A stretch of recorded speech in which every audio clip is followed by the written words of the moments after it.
What pushed you to take that step? To tell yourself, خلاص, I'm going to be my own designer, my own studio owner. At some point, I was going through a burnout. I couldn't handle anymore the waking up very, very, very early and then staying up till late night because you burn out. Now, mental health is very important to be able to produce because interior design is a very demanding job, right? Even when I'm talking to a client, it demands my attention. It even demands emotionally because you have to know how to navigate their emotions once you go inside their house.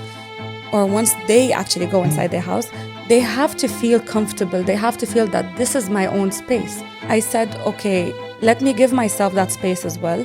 And I can't do it while working a 9-to-6 job and then also managing freelance projects. So I said, let's go ahead. What's better for the soul, minimalistic or Maximal? No. What's the biggest mistake people make when designing their space?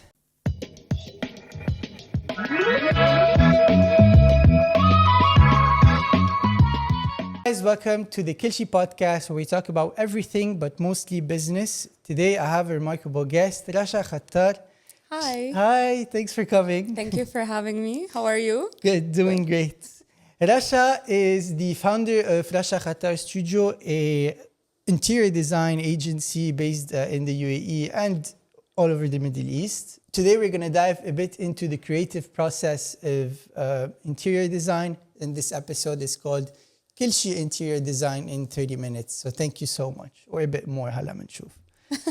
Rasha, thanks for coming. Thank you for coming. So what inspired you to start the studio?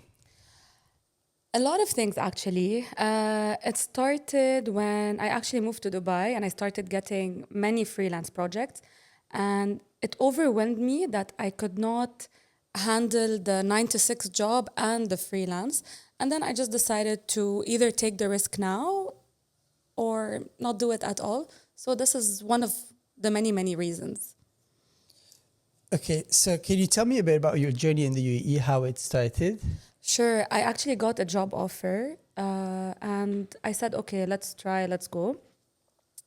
I've been in the UAE almost for 3 years and I opened my design studio almost a year ago, but I've been freelancing for the past 3 years with my job. It wasn't an easy transition work-wise because it's a very fast-paced environment, as you know, but it was slightly easier because I had a lot of friends and a lot of family there. So it helped me.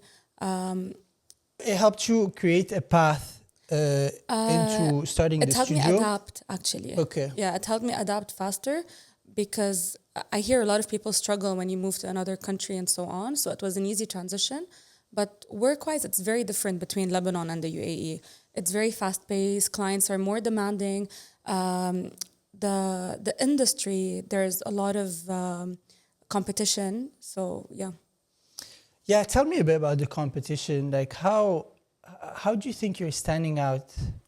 I think the most important thing is the communication with you and your clients and how you make them feel. And a lot of clients, they come to me, they tell me, we know other interiors or we spoke to other contractors, but they want to implement their own thoughts, their own ideas. I'm more flexible because at the end of the day, it's the client's house or office or space. So you want to reflect how they want it to be, how they are, how they want to live in it. So I think this is slightly different than other people in the industry. Mm-hmm. How can you cater to each and every person's needs? Or do you have sort of like a standard that you're using for everybody, or you're really custom building everything to each person's taste? How does it go? So first of all, the very first in the beginning, it's the basics. Like you do the first meeting, you get to know them. We go through a lot of mood boards, what they like, what they dislike. This is very important.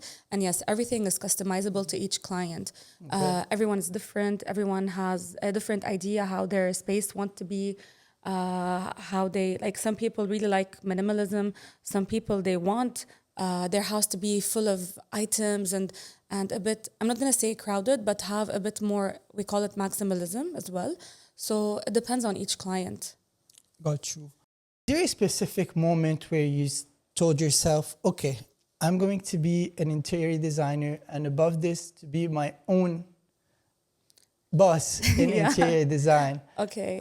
Yeah. Yeah, can you tell me about that moment? How did it happen? Sure. So as I mentioned before, especially when I moved to the UAE, to Dubai, I started getting more and more projects. And I started to feel that this 9 to 6 or even longer periods, because in the creative industry, you don't have a 9 to 6 job. You don't have a deadline. So I felt that I wasn't working for myself. And when you work for someone else, they implement their own ideas, their own timeline. You don't get to talk to the client sometimes directly.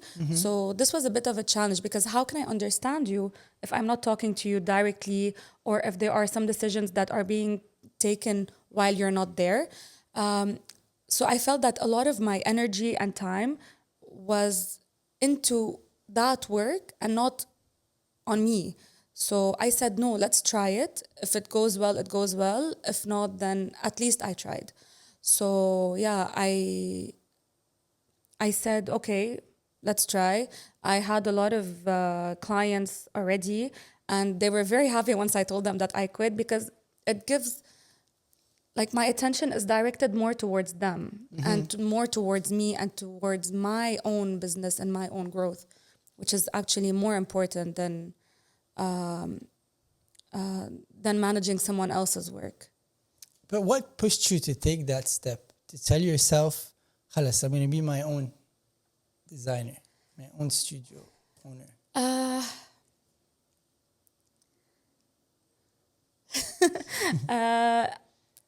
I think I was at some point, I was going through a burnout.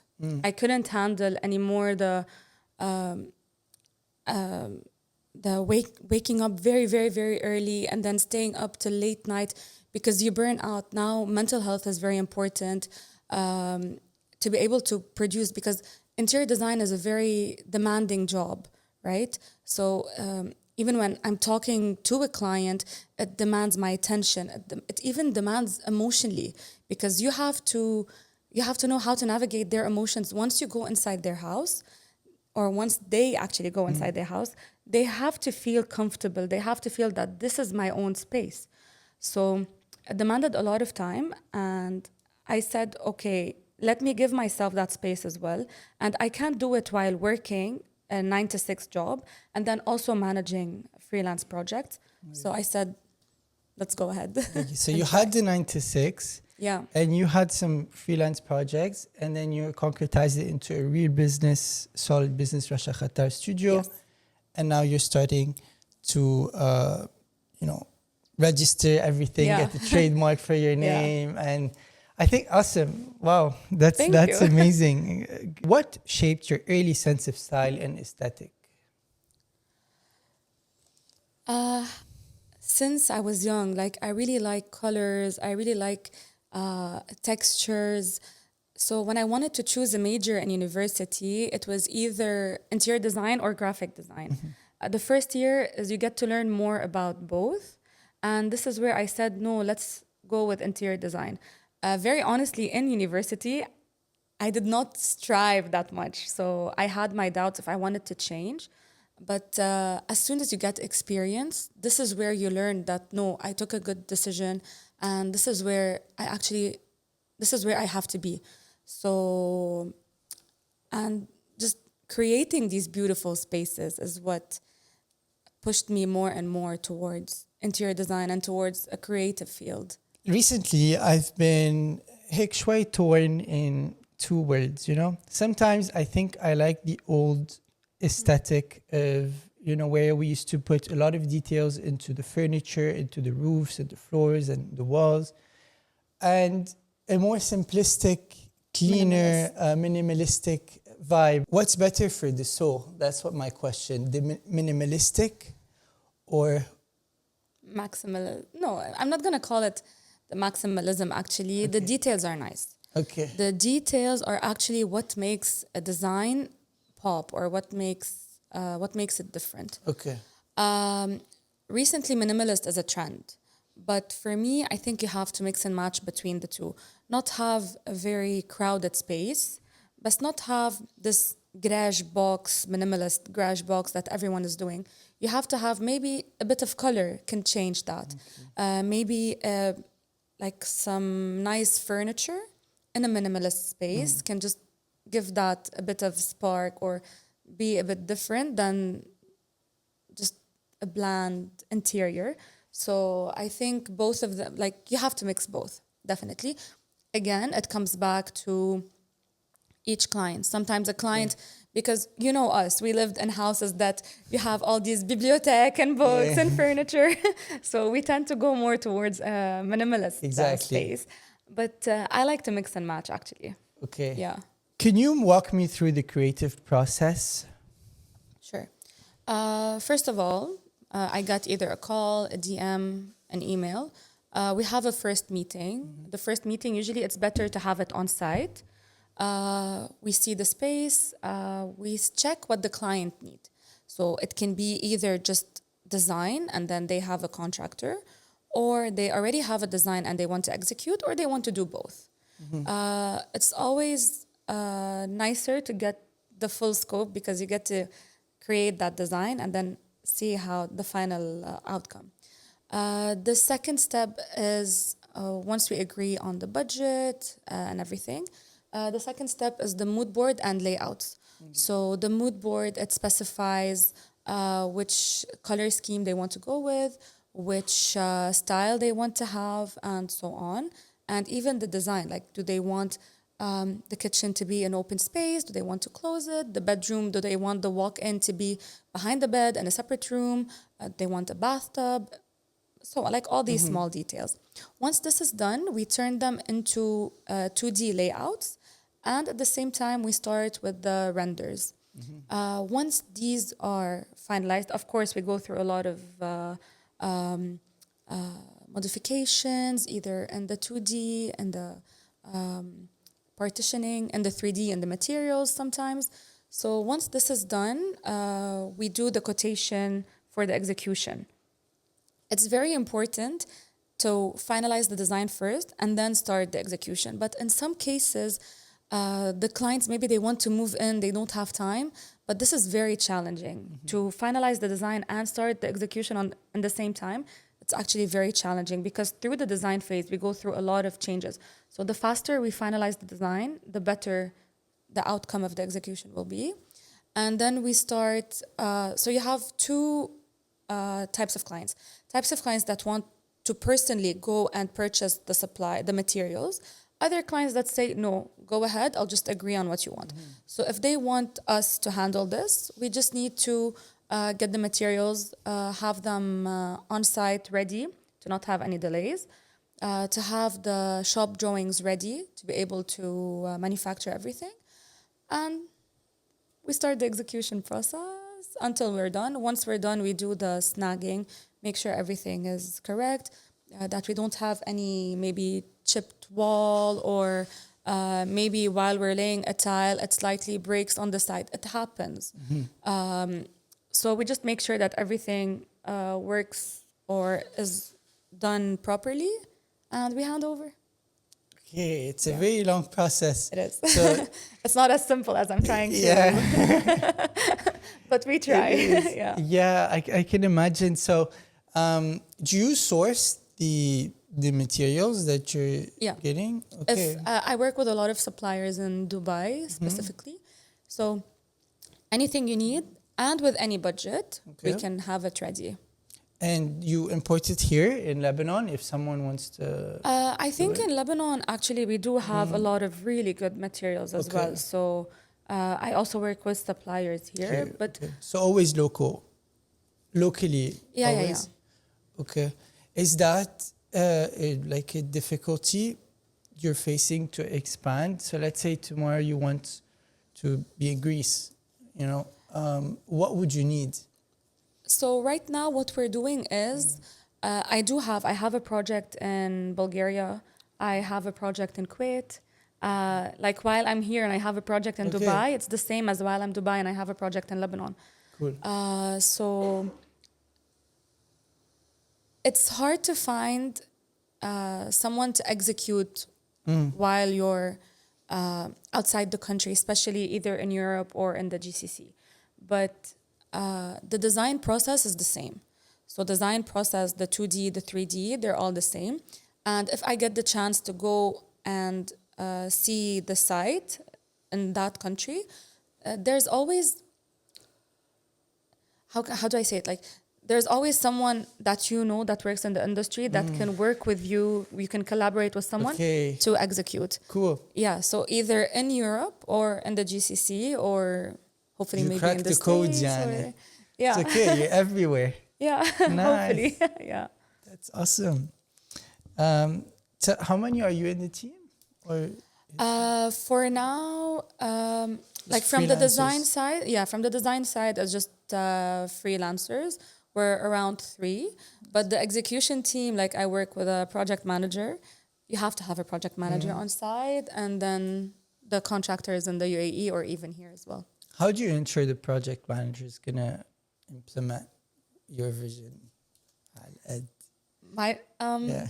So I try as much as possible to guide the client. Okay. I know sometimes clients, they come, they see, like, now Instagram, TikTok, Pinterest. So their ideas are a bit all over the place. So you try to guide them as much as possible. But at the end of the day, as I mentioned, a lot of clients come to me and tell me they are trying to impose their ideas. I don't want that. هلا أكيد there are a lot of times that some things just don't blend. And you try to explain it. Communication is key always, because there are always going to be delays. The people that come to you and tell you, no, we're going to finish your project on time, no mistakes, no delays. No, there are always going to be delays. Sometimes it's natural in our field. So communication is always key, and to be able to keep the client's ideas and implement them, but at the same time to guide them towards a better aesthetic, if you want. How do you deal with that? So, you have your whole space and colors blending together, look and feel is amazing. And then client comes, he says, I want this couch, for example, or It happens all the time. And the couch is like very ugly, breaking everything. I'm like, if you ask, I have a specific client. I think if he's going to see this, he's going to know who he is. But we have a very good relationship with with him and his wife right now. We always had a good relationship. But it wasn't challenging only furniture-wise. It was also challenging architectural and design and so on. So once a client comes and imposes an idea on you that I want this or this, communication.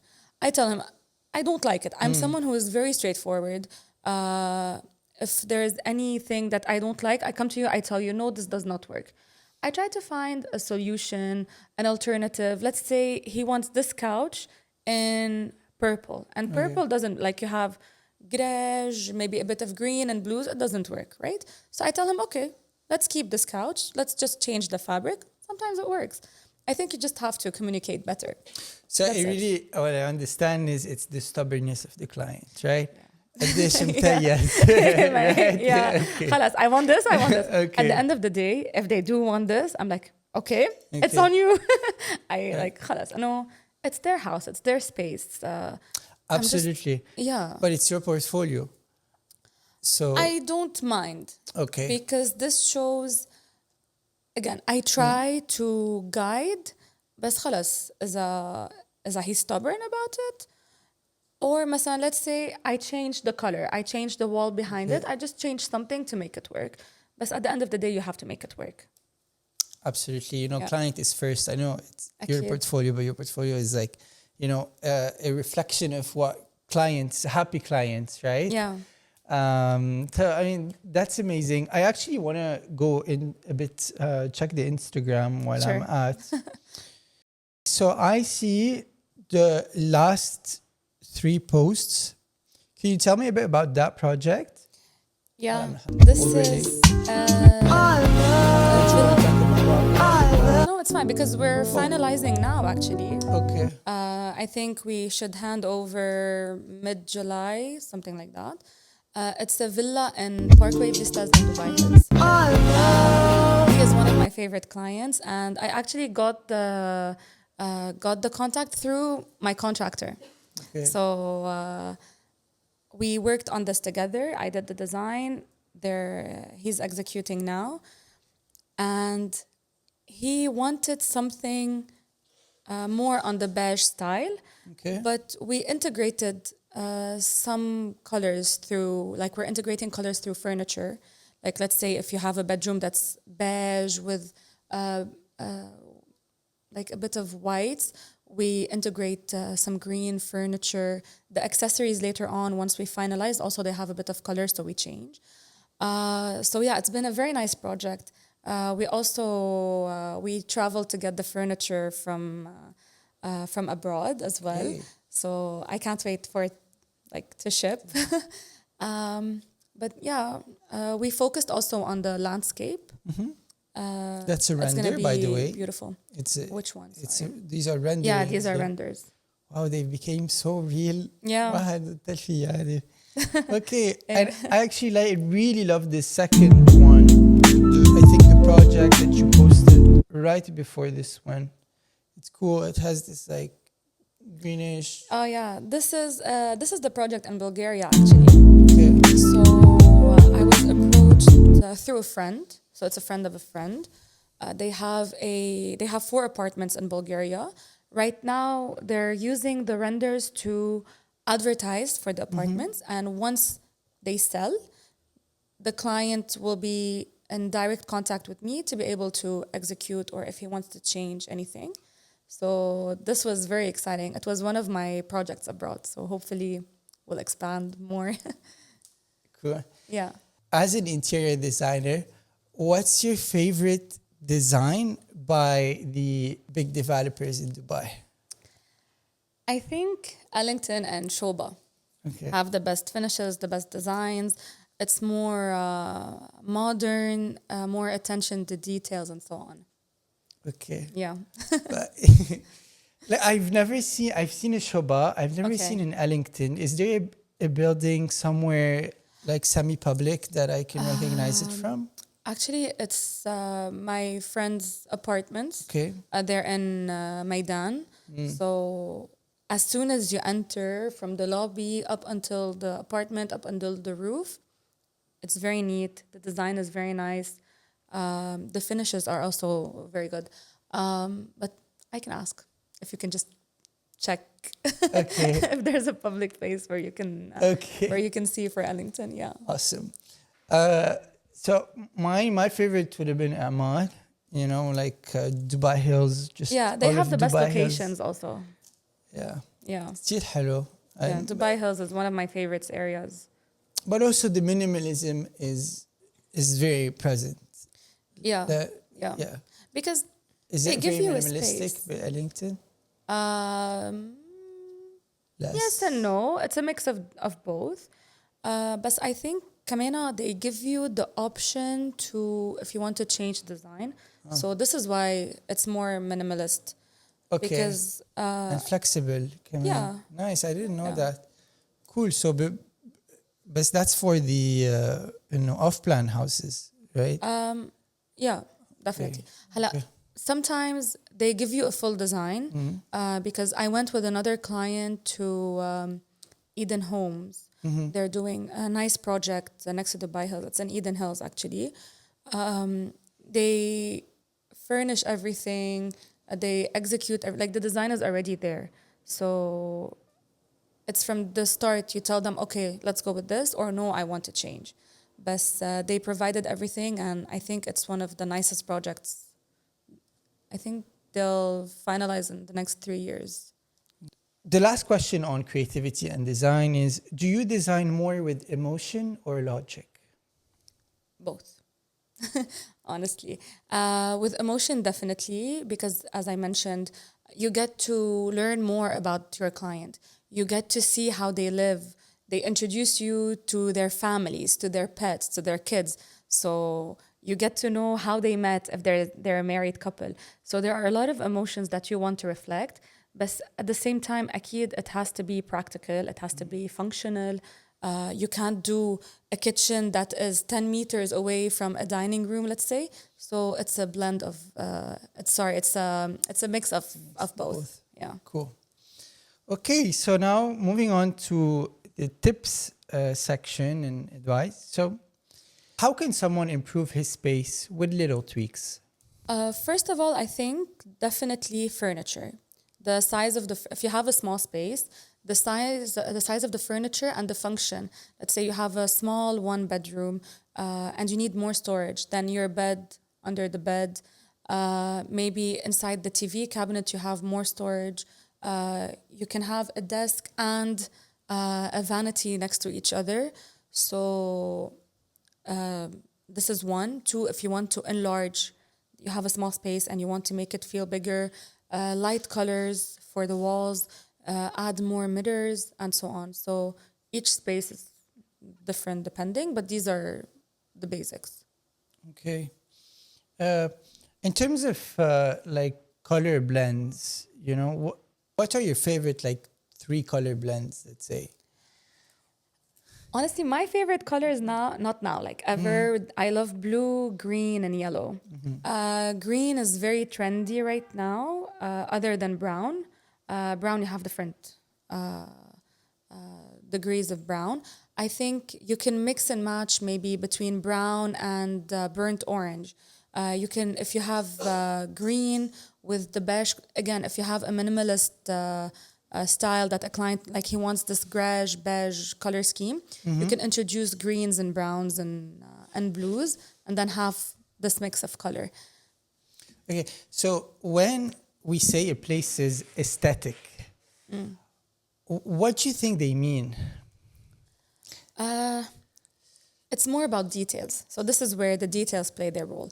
It can be very simple, but you have maybe one stone or one material that has this wow effect and can grab your attention.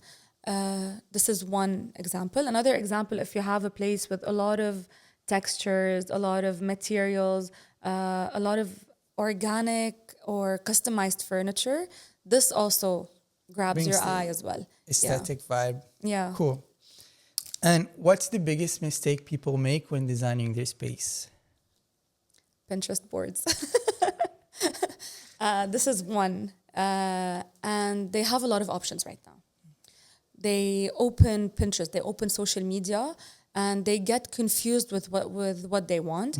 This is where an interior designer should guide their client to choose and guide them step by step. We start by choosing a color, choosing a theme, and putting that into renders more than 2D to be able to see everything. هلا أكيد sometimes throughout the process they might change their minds. As long as it's still in the design phase, it's doable. But as long as it's in the execution phase, then you have a lot of the timelines and variations. This is where some problems occur. But what's the biggest mistake they make going on Pinterest? Having too many options. Okay. Yeah. But again, this is a client's option. Like this is his decision. When you get the designer from one place and then you don't want to go with one contractor that does everything, they go and get the tiling supplier from one place, the AC supplier from one place. And once you don't have a project manager to have all these people like schedule them correctly, this is where the mistakes happen and the delays and everything. You get a half home for like 2 months, right? Yeah, even more. Yeah. Cool. اوكي اذا فينا بس نعملها هل بالعربي اكيد. شو اكبر غلطه بيعملوها كل الانتيريور ديزاينرز؟ انا بعتقد انه اكبر غلطه هي بيتسرعوا كتير، خصوصي اول ما يبلشوا. يعني انا بعدني لهلا كتير بعدني عم بتعلم، خصوصي وقتها فتحت لحالي. يعني في قصص انت بتعرف انه وقتها يكون عندك your own الشغل الخاص لإلك، ما بتشوف قصص ما كنت تشوفهم وقت تكون عم تشتغل مع حدا. so بتفكر انه كتير هينه يلا I can do it اوكي باخد اكتر دي بروجي اكتر وهيك بس لا لازم to slow down لازم نشتغل على مهلنا نتعلم من اغلاطنا نتعلم من غيرنا واكيد نتعلم communication نحكي مع بعض لانه اذا ما حكينا مش بس مع الكلاينتس تبعنا حتى مع يلي عم نشتغل معهم اذا ما تعلمنا عن جد نحكي مزبوط ويكون كله clear من الأول هون كمان بتوقع المشكلة. Okay. Did you ever have a client that changed everything last minute? Oh yeah. Yeah, they always change everything last minute. هلا ما ضروري everything. Okay. But sometimes like the Dubai Hills project, you see the ones that you showed me now. صرنا مغيرين الماستر bedroom شي 6-7 مرات. Okay. بس yeah. بس again we're executing so هون بتصير المشكلة بيصير في delays. هلا في clients they tell you okay I know أنا غيرت so بعرف إنه حيكون في delays. في clients بيقول لك إنه لا make it work. So Okay. I tell them هلا هون مثلا what we can do is if he wants to change try not to change the walls maybe change the materials on the walls and so on so compromise. Got you. Yeah. Okay. Thank you so much, Thank Rasha. I still have one more question. Sure. What's next? So what's next? I really want to get to work on projects internationally. I want to design projects internationally. Or I'm trying to get more into the F&B side of the work. We had a couple of design for a restaurant, a design for a bakery. But yeah, I want to explore more of retail, of F&B, and hopefully in more countries. Finally, إذا بدك تعطي نصيحة واحدة لكل designer artist بدها تبلش her own project, her own company, شو بتقولي لها؟ هلا أهم شيء don't rush into taking many projects at the same time. Learn to slow down. Busy doesn't always mean successful. And don't try to find your own style. It comes naturally. And communication is key with clients, contractors, people you work with. Yeah. Thank you so much. Thank you as well. That was Rasha Khattar. Please follow Rasha Khattar Studio on Instagram. TikTok. Everywhere. Rasha Khattar Studio on TikTok as well. Of course, please follow the Kelshi podcast. This was shot at Badha Beirut, and I am Paulo Khayat. Thank you so much. Thank you.